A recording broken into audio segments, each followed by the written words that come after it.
लगभग 800 हेक्टेयर्स में फैला त्रिवेदी साहब का प्लाट, जिसके बीचों बीच बना फार्म हाउस।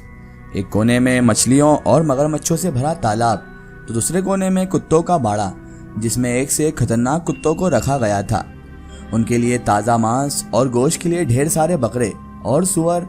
त्रिवेदी साहब चिकन के बहुत शौकीन थे, इसलिए उन्होंने अपने फार्म हाउस में कड़कनाथ नस्ल के सैकड़ों मुर्गे मुर्गियां पाल रखे थे। इन सब की देखभाल के लिए उनका खास नौकर है, जिसका नाम है राजू। त्रिवेदी साहब चिड़ी मार भी थे।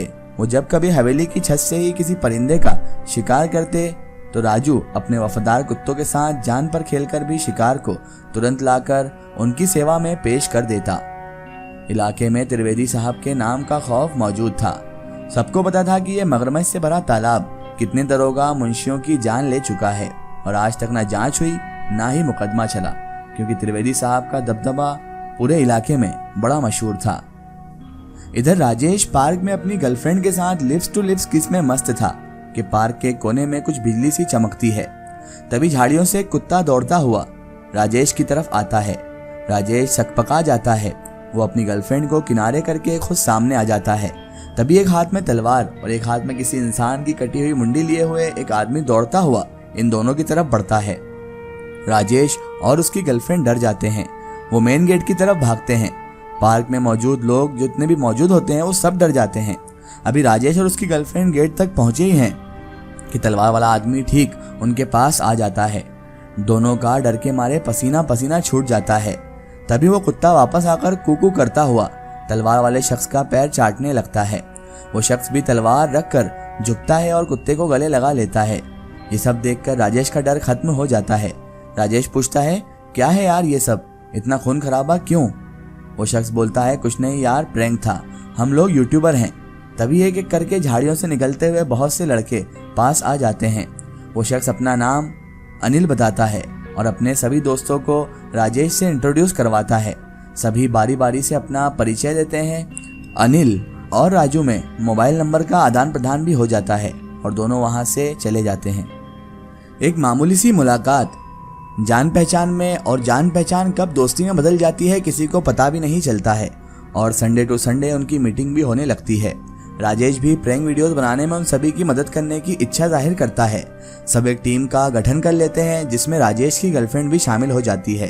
राजेश उन सबको रियल घोस्ट का वीडियो बनाने का आइडिया देता है और एक जगह बताता है जहां पर घोस्ट हैं। सभी तैयार हो जाते हैं। ये ट्रिप कन्नौज के लिए रवाना हो जाती है। कन्नौज तक सारी टीम 2 कार से रवाना होती है। टीम में रमन, राघव, संजय, सुजीत, रतन, अविनाश, अजितेश, अनिल और राजेश के साथ उसकी गर्लफ्रेंड मोनिका मौजूद थी। कन्नौज बस 10 किलोमीटर ही रह गया था। पीछे वाली कार का टायर पंक्चर हो गया। दोनों कारें वहीं बीच सड़क में रुक जाती हैं। आजू बाजू घना जंगल है। तभी सामने से मस्ती में साइकिल चलाता हुआ एक शख्स आता हुआ दिखाई देता है। रात हो चुकी थी। आंख में मोबाइल की लाइट पड़ने से वो चौंधिया जाता है और लड़खड़ा कर वहीं गिर जाता है। तभी रमन उससे पूछता है, भैया ये कन्नौज कितना है यहाँ से? साइकिल वाला बोलता है, आप कन्नौज में ही खड़े हो साहब, बस 10 फलांग आगे कन्नौजवा है। राघव बोलता है, एक्चुअली हमें कन्नौज नहीं बल्कि उसके आगे टिकरी नाम का गांव है, वहां से पुराना गेस्ट हाउस है, वहीं जाना है। साइकिल वाला बोलता है, क्या करने जा रहे हो वहां? हमारी मानो तो मत ही जाओ, बहुत खतरनाक जगह है वो। पिछले साल कोनो सिनेमा वाले गए थे, उते आज तक लौटकर नहीं आए हैं। लाश तक को पता नहीं चला, बेचारेन। रमन और राघव के साथ सभी लोग राजेश की तरफ देखते हैं। राजेश बोलता है, बुड़बक है ये आदमी, ये गांव का अनपढ़, क्या जाने एडवेंचर्स क्या होता है, और हमें तो रियल भूत का वीडियो भी बनाना है ना। साइकिल वाला कहता है, मरोगे सबके सब, और साइकिल आगे बढ़ा देता है। तभी टायर बदल रहे अजितेश और अनिल दोनों बोलते हैं, यार टायर में इतना बड़ा लोहे का टुकड़ा, जरूर किसी की शरारत होगी, रास्ते में वैसे नुकीले टुकड़े और पड़े थे। अजितेश बोलता है, यहाँ कहाँ भूत क्या लोहे के टुकड़े फेंकेगा।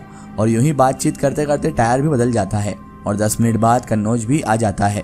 रात वहीं किसी लॉज में रुकने का प्लान बनता है और सुबह सुबह टिकरी गांव के पास के जंगल के लिए रवाना होने का प्लान भी बन जाता है। सुबह सुबह टीम टिकरी के जंगल की ओर रवाना होती है। कार हाईवे किनारे खड़ी करके सब जंगल के अंदर घुस जाते हैं। दिन भर आराम से शूट चलता है। सभी कहते हैं चलो हो गया काम, अब शूट खत्म। राजेश कहता है कि अभी तो असली चीज शूट हुई ही नहीं, जिसके लिए हम यहाँ आए थे। अभी तो नकली भूत के प्रैंक वीडियोस बने हैं। यूट्यूब में सब्सक्राइबर बढ़ाने के लिए कुछ तो रियलिस्टिक दिखाना पड़ेगा ना। सड़क छाप प्रेक वीडियोस तो भरे पड़े हैं। इतना कहकर जैसे ही राजेश वापस पलटता है तभी अंधेरे को चीरती हुई एक भयानक चीख सुनाई देती है। राजेश कहता है, आ गया वो जिसका हमें इंतजार था, कैमरा ऑन रखो, लाइव घोष दिखाएंगे आज यूट्यूब में। सभी दरख्तों में कैमरे लगा दिए जाते हैं।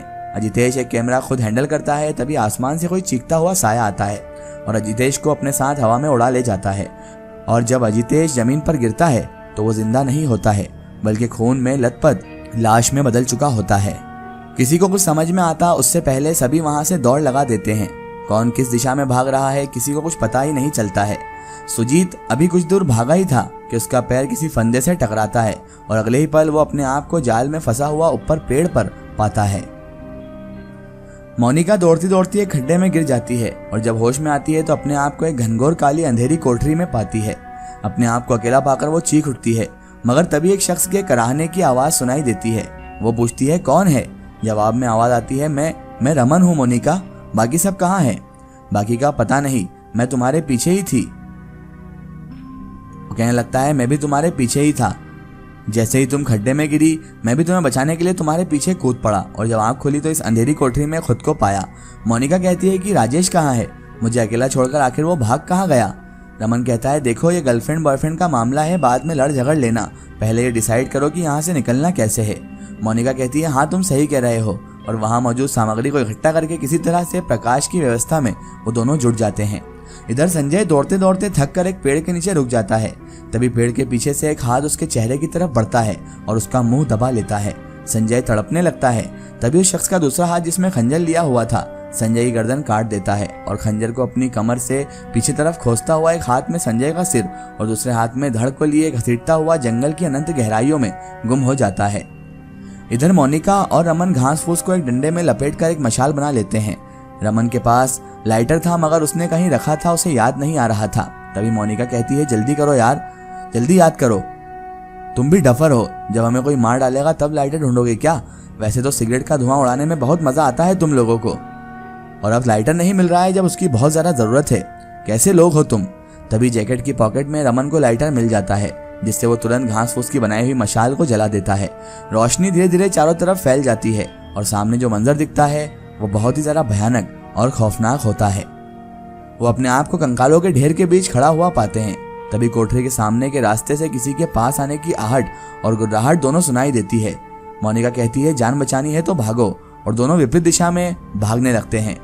आखिर कौन है इन सब के पीछे और क्या हुआ इन सब लोगों के साथ, और कैसे ये लोग इतनी बड़ी मुसीबत में फंस गए कि तमाम लोगों के साथ कोई ना कोई भुतहा घटना होना शुरू हो गई है।